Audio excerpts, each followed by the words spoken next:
Hello everyone, welcome to this channel. फिर से हम आपके लिए 5 क्वेश्चन डेली के करंट अफेयर का लेके आए हैं। पहला question, for simultaneous election to be implemented changes needs to be made in which of the following related article of the constitutions. पहला है duration of the house of the parliament, dissolution of Lok Sabha by president, president rule. इसका answer होगा all 3, तीनों ही statement correct है।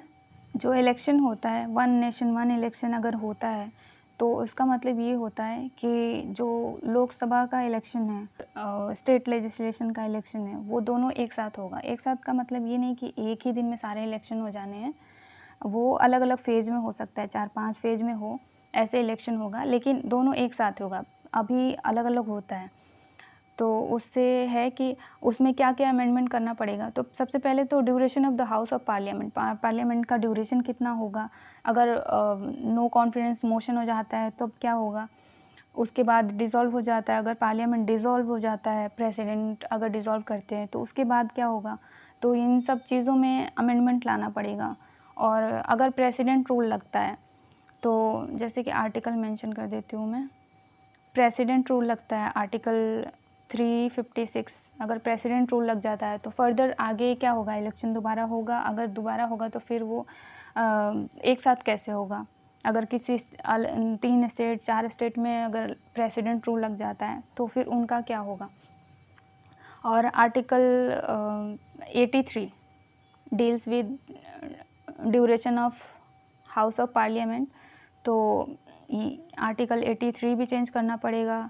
Then article 85 dissolution of deals with dissolution of Lok Sabha by president, तो ये सारे articles change करने पड़ेंगे। और स्टेट की बात करें तो स्टेट में article 172 deals with duration of house of state assembly and article 173 dissolution of state assembly, तो ये सारे भी चेंज करने पड़ेंगे।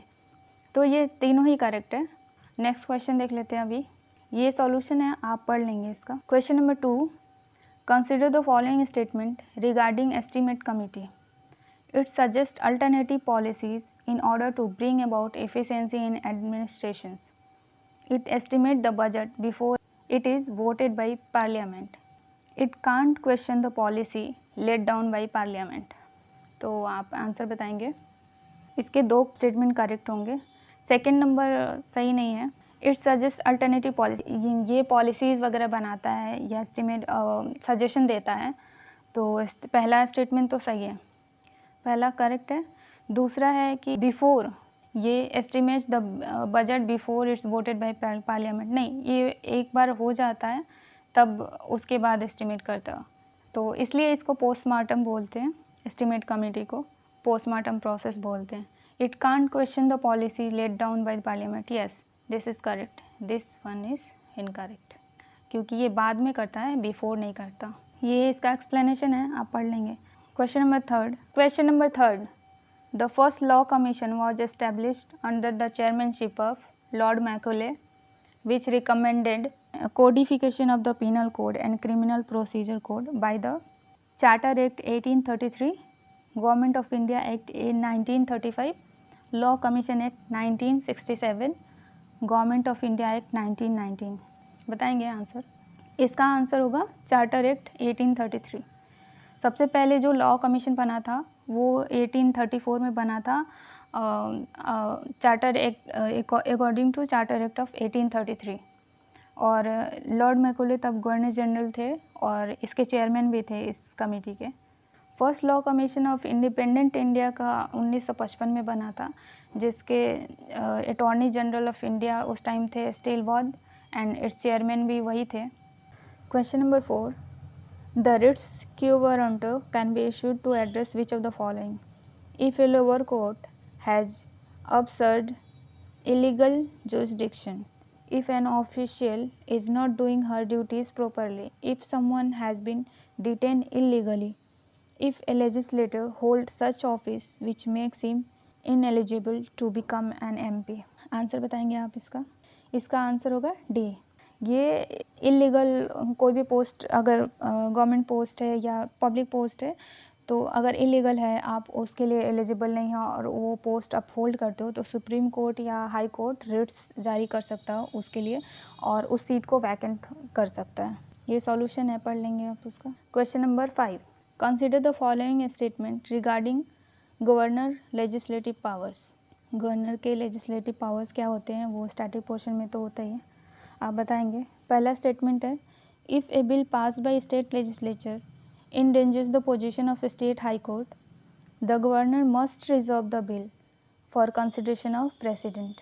If a bill sent by governor for the reconsideration of the state legislature, it is passed again without amendment, the governor is under no constitutional obligation to give his assent to the bill. Answer बताएंगे आप। इसका answer only 2 होगा। Incorrect पूछा है तो only 2 होगा, क्योंकि ये जो है बिल रिकन्सिडरेशन के लिए जो सेंड करते हैं वो बस एक्सेप्शनली वो गवर्नर के हाथ में है कि अगर हाई कोर्ट का मामला है तो ही वो रिज़र्व कर सकते हैं, बाकी केसेस में नहीं कर सकते हैं। जैसे यहाँ एक्सप्लेनेशन है कि अगर गवर्नर को बिल देते हैं और तो उसके पास क्या क्या राइट्स हैं, दे भी सकते हैं, वो विद होल्ड कर सकते हैं, बिल को रिटर्न कर सकते हैं रिकन्सिडरेशन के लिए। लेकिन अगर वो दोबारा amendment without amendment state legislation pass कर देता है तो गवर्नर उसको असेंट देंगे, और नहीं तो बस एक ही केस में वो रिज़र्व करके रख सकते हैं। वो ऑब्लिगेशन है जिसमें अगर हाई कोर्ट इन्वॉल्व हो जाए, हाई कोर्ट के मामले में अगर कुछ स्टेट लेजिस्लेशन ने कुछ अमेंडमेंट करा है तो बस उसके लिए वो रिज़र्व करके रख सकते हैं। तो ये था 5th क्वेश्चन।